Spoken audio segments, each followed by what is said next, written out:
Coming in at number 5, we have Dark Beast Anamorphosis. Definitely not for the weak of heart, although none of these really are. This is a pretty hardcore piece of gory, erotic body horror made by Kago Shintaro, who is widely known for his Eroguro style. Dark Beast Anamorphosis is a short volume of horror stories. I actually first found out who the artist was when he did all the art for Flying Lotus's You're Dead back in 2015. If you like his style, definitely check out the promo music videos and the album art for that, you won't be disappointed. So refocusing on the manga, this is a 10-chapter volume of nasty, grotesque, incredibly detailed horror. Shintaro is definitely a modern master of unsettling art. The first half of the volume focuses on one story where a group of strangers are invited onto a supposedly haunted set to perform some tests of courage. And by supposedly haunted, I mean definitely haunted. An actor had died tragically on set and left behind a terrifying evil presence. The actor died while wearing a big monster rubber suit, and therefore this presence manifests in that costume. Kinda like Phoenix Man, but creepier. What begins as a sort of Scooby-Doo mystery quickly devolves into sexual nudity, cannibalism, and extreme gore. Reader beware. The second half of this book is comprised of 9 shorts, mostly erotic body horror. It's kind of Cronenbergian, if that makes sense for a manga. One story in particular focuses on a woman who ends up as a storage unit for people who don't want to forget certain things. After surgery, doctors accidentally leave a scalpel inside her, which quickly develops into people leaving their phones and homework and more inside of her body. Eventually, she takes her head and stuffs it in her own guts to escape it all. Ouroboros, anyone? Dark Beast Anamorphosis is weird and creepy and hilarious, and I would definitely recommend it. It's just not for everyone. Coming in at number 4, we have The Drifting Classroom. This one is a classic and was very influential when it came out. Mostly serialized in the 70s, The Drifting Classroom is your prototypical horror manga, giving way to many more in its wake. It was written and illustrated by Umezu Kazuo, who is well known for his other horror manga as well as directing many films. We follow Sho, an elementary age student who gets in a bad fight with his mom one morning. He heads off to school after a screaming match, saying that he hopes to never see her again.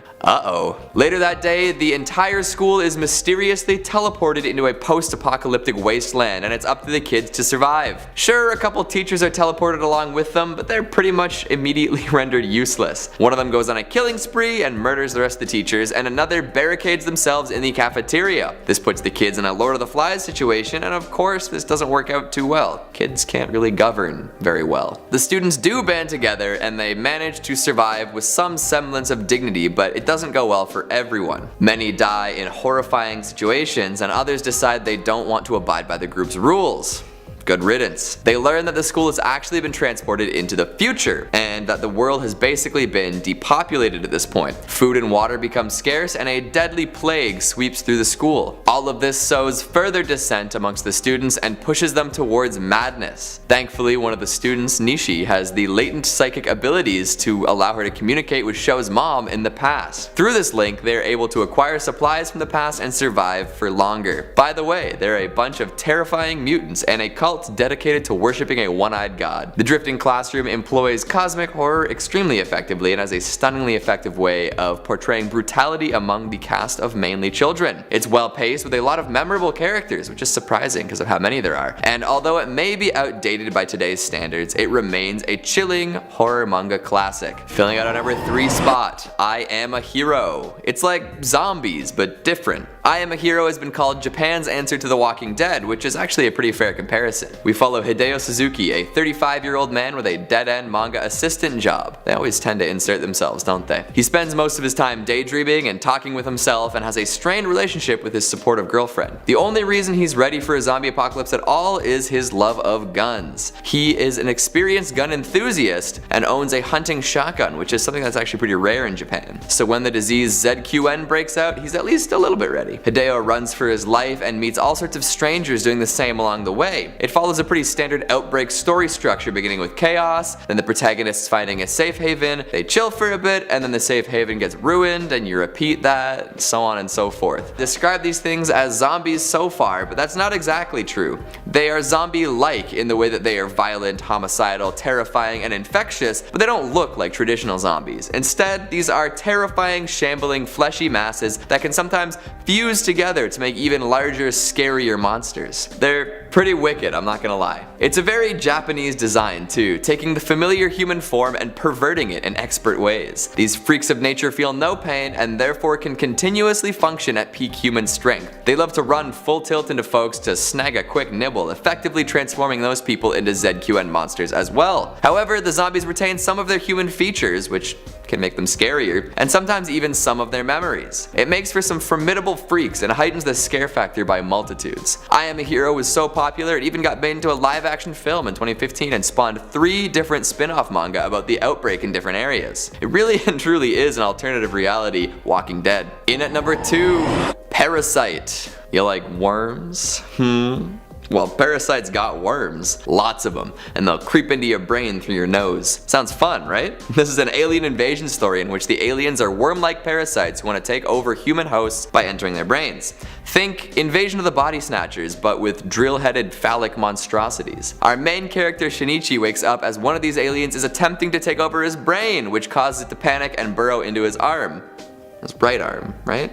It then must coexist with this parasite living in his arm while using its powers to protect other humans from the invasive species. We got body horror, we got thriller, we got sci-fi, 3 for 3. This is basically a very gory shonen with horror elements included, which actually makes for a very gory fun time. It might not be the most suspenseful, but it's definitely gross and creepy in all the best ways. The monster design is top notch as well, and it's honestly worth checking it out for that alone. There are all sorts of gross out moments during fights between people and parasites, people and people, parasites and parasites, it's all good stuff. There are also some moments that really crank up the uncomfortable meter to 10, like when 2 parasite controlled humans decide to have a baby together to see what will happen. Then they use the baby as collateral. Filth. This is another horror manga that got its fair share of adaptations, like 2 live-action films and an anime series. It's not to be confused with the Korean live-action film Parasite, although that is scary in its own way. And finally, at number 1, Uzumaki. Who would have imagined that a manga by Junji Ito would top this list? I know, I'm so original, I'm so unpredictable, but seriously, he's earned his spot at the top of the horror manga world. This ex-dental technician really knows his horror. He must have learned it while drilling down on people's teeth.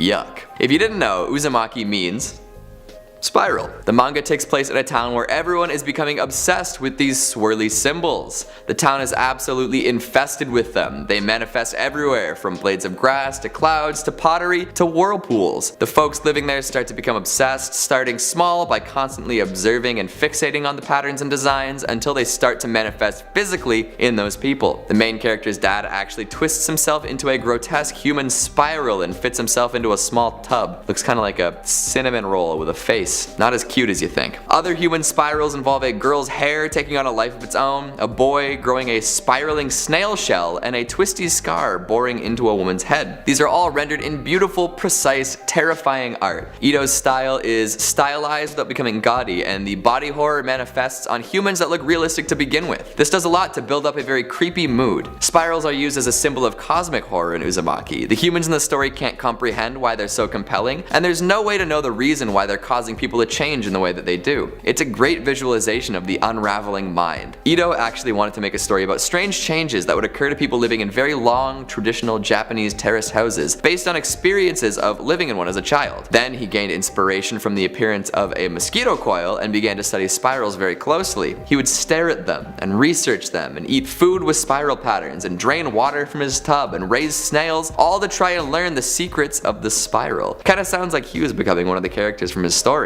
Soon there'll be a new Toonami anime that should be coming out in 2020, and it will be in entirely black and white. That'll be an absolute visual treat, so go get ready for it. Go, read the manga. I'm excited. Kicking us off at number 5, Jinrou Game. That's werewolf game for all you English speakers out there, me included. Sound familiar? Well, it probably should if you've ever been to summer camp, or played the browser-based game Town of Salem, or have just been around long enough to play a few different games. Jinrou Game hinges on a high-stakes game of werewolf, or mafia if you're feeling particularly organized crimey. A bunch of high schoolers are kidnapped and brought to an undisclosed location. Panic-stricken, the rules of the game are explained to them. They do not have the right to refuse to play. They must make decisions at regular intervals, and these decisions have deadly consequences. There are 2 werewolves among the 9 players. I would say 10 players, but well, if the villagers and their oracle are able to sniff out the werewolves, they win. But if the werewolves kill all the villagers, then they win.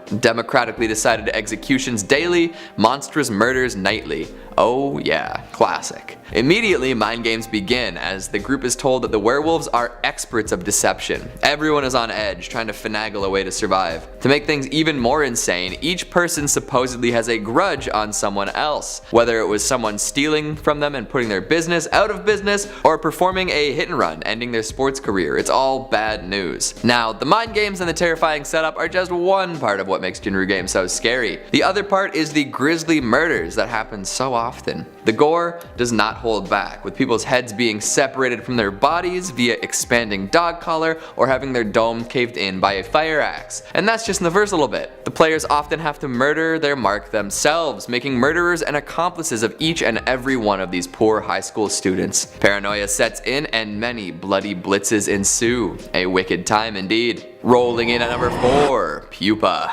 Oof, this one just makes me hate the use of Oni-chan even more. A pair of siblings abused by their father and abandoned by their mother are infected by a mysterious disease that makes them monsters. They have to look out for each other, dependent on each other for their survival. However, the monster in younger sister Yume is much more insidious than whatever's dwelling inside of Utsu. In fact, she must feed on her brother daily in order to survive, and we're not just talking about nibbling on his limbs either. No way. She digs right into his guts and makes a lovely meal of his steaming intestines. Thankfully, I think Utsu has crazy regenerative powers thanks to the Pupa disease and can afford to have his sister take a few organs every now and then. The whole time they're being monitored by a shady organization and often run into other monstery maniacs. Plenty of nasty brother-sister gore here and plenty of questions that get less than lovely answers later on. Why is Utsu so protective of his sister? Where did the disease come from? How did she convince him to let her feed? Oh boy. Add in some insane monster transformations and you've got yourself an equal parts disturbing and fascinating series. Like a butterfly emerging from a cocoon, except the cocoon is a flesh-filled human body. And it's not a beautiful butterfly, it's a gigantic, fleshy demon dog thing with horns and slimy wings. Imagine something 5 times bigger than you bursting forth from your flesh. Not fun. Plenty of questionable themes here too. Abuse, brother-sister desire, exploitation, genetic experiments, you name it. If any of this sounds like your kind of good time, check out Pupa. But don't say I didn't warn you though. Busting down the door at number 3, we have Fua Notane. Masaki Nakamura can make anything scary. Anything. You'll see how in a second. Roughly translating to Seeds of Anxiety, this is a series of little one-off horror shorts that touch on all sorts of fears. And when I say short, I mean short. Like, some are only 2 pages long. That doesn't detract from the scare factor though, quite the opposite. In fact, a lot of them read kinda like those really short stories that leave you checking over your shoulder every once in a while. You know the ones. The last man on earth was sitting alone in his house. There was a knock at the door. Or, you hear your mom calling you into the kitchen. As you run down the stairs, you hear a voice from the closet saying, "Don't go down there, I heard it too." Classic. Fua Notane channels that into horror manga and it's awesome. Nakamura takes mundane things and turns them malicious in a heartbeat. Traffic signs, puddles, old folks, all incredibly upsetting all of a sudden. Some of them are longer than that for sure, but they still keep the action moving along at a brisk pace and end before they start to drag on. Urban legends, common fears, all addressed and illustrated beautifully. Some of the stories can be kinda goofy and weird, but that's all part of the experience. You'll wrap up one that has you shaking your head and the next will jump out and ruin your sleep for the next few months. Don't let your guard down. Coming in at number 2, we've got Homunculus. This takes psychological horror to a whole new level. Like, it's totally up to interpretation and that's probably the scariest part about it. No real answers, nothing delineating real from fake. Someone like Nakashi could actually be out there. Or you could end up like Nakashi. I should probably explain what I'm talking about. Homunculus follows a salaryman turned homeless nomad. He can't figure out what to do and as such is living in his car with a pleasant view of both a ritzy hotel and a park full of homeless people. Somehow he believes that he's better than both groups. Huh.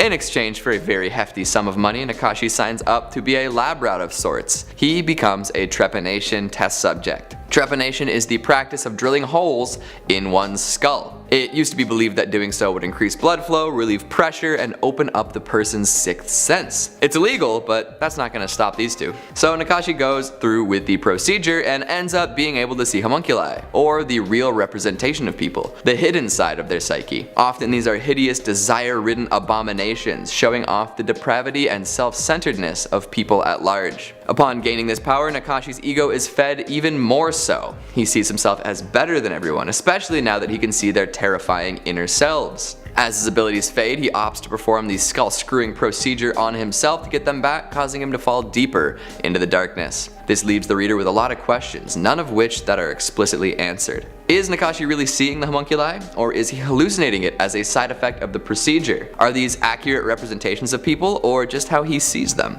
How do we see the world? Do other people see it the same way too? How much is unique to each individual? If your negative traits were anthropomorphized, what would you look like? Maybe you don't want to find out. And finally, coming in at number 1, Tomi. Of course Junji Ito is going to top the list once again. The Ito stans would wring my neck if it didn't. Not to say that Tomi doesn't deserve the spot, because it does, but had I left it out, I feel like I'd be dead and buried by the end of next week. Tomi is the horror manga extraordinaire's first major creation, and it still holds up against the rest of his most recent work. It takes a look at the life and times of a mysterious woman named Tomi Kawakami. Immediately recognizable from her long, dark hair and beauty mark under her eye, Tomi is a strange, magnetic person. She drives men to madness, who then kill and perform other insane, violent acts for her. Although sometimes she causes people to jump off the deep end in the other direction. With Tomi, it's love or hate. Kill her or kill for her. Plus, she's basically immortal. Even if you kill her, she'll come back. More Tomis grow from her injuries. Pieces of her can take over other bodies, mutating them into Tomi clones. She also loves to munch on human flesh, given the opportunity. It's an episodic series showcasing her terrifying nature in so many different disturbing ways. Body horror, psychological torture, fear of the unknown, Tomi does it all. Of course, people have also made a habit of projecting their insecurities and fears onto Tomi, which makes her a sympathetic character as well. Sometimes. She does cause a lot of problems herself, but if she were just an embodiment of pure evil with no relatable qualities, it wouldn't be half as effective as it is. Keep it up, Ito. Crawling its way in at number 5, we have Gyo. I thought I would mix it up a little this time, place Junji Ito a little lower on the list than usual. He's not taking the number 1 spot today. Honestly, we could make like 10 more episodes of this series and still find that Ito makes the grade every time. It's crazy how many iconic and genuinely chilling stories he's put out over the years. So what is Gyo? Well, the full title is actually Fish, Ghastly Squirming, and that's enough to hook me, to be honest. You get it? Hook? Gyo is a horror about a couple's fight for survival amidst a horde of undead fish with metal legs. And the fish are just the beginning, as we learn while the story progresses. The fish seem to be powered by a death stench, which isn't just what emanated from the communal dorm bathroom at school. Death stench is a sort of gas full of ancient bacteria that provides power to the metal legs, keeping the fish upright. The smelly abominations take to the streets of Tokyo and prove to be extremely destructive. They're full of complex spikes and tubes and latch onto whatever they can while trampling others underfoot, if you can even call their metallic spiky legs feet. Soon it's discovered that the legs were originally a machine that the military was working on with the purpose of spreading a virus to enemies. However, the boat full of prototypes was sunk and the machinery co-opted some fish bodies and found its way to land. Things go from bad to worse when the gas starts showing signs of sentience and takes over distorted human bodies. A suffocating stench overtaking the world, walking machines crushing and stealing bodies, our own biology attacking us. Not a great scenario. The stench and death can be compared to so many man-made weapons like sarin gas and anthrax. We made these things and now we have to watch as our society crumbles beneath them. Add in Ito's incredible art and pacing and you've got a wicked horror manga. Coming in at number 4, Biome Nectar. Doesn't that title just sound delicious? Created by Yuki Fujisawa, this is the tale of humans being displaced from the top of the food chain. We're so used to being top dog, any story where that's challenged becomes scary. Apex predators on the hunt for a human? No thank you. In a Day of the Trifid style turn of fate, a carnivorous biological experiment escapes from the lab and starts plowing through people like hotcakes. Faced with a major food crisis, a company developed what is known as biomeat, a biological entity that eats anything but glass and metal. When it eats, more food is produced too, which is lovely for everyone involved. until it escapes. Then it's very bad for everyone involved. The stuff spreads like wildfire, and it's up to all sorts of folks to figure out exactly what the hell to do in order to survive.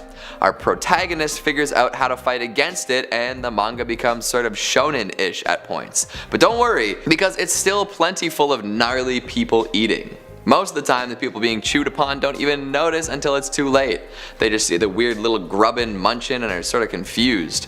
Wrong reaction. Lots of blood, lots of gore, lots of weird scientific conundrums. Give it a read if that sounds like your jam. Coming in number 3, Ibitsu. Anything Lolita related tends to be scary, at least to me personally. I don't need Chris Hansen telling me to take a seat anytime soon. To make things even scarier though, this young girl in a lolly costume hangs out in the trash, waiting to claim an older boy as her big brother. It's based on an urban legend where a young girl will ask a boy if he would have a little sister. If he answers no, she kills him. Yes, and she kills his little sister, taking her place. And if you're a smarty pants and keep quiet, nothing happens. But our main character Kazuki does not keep quiet.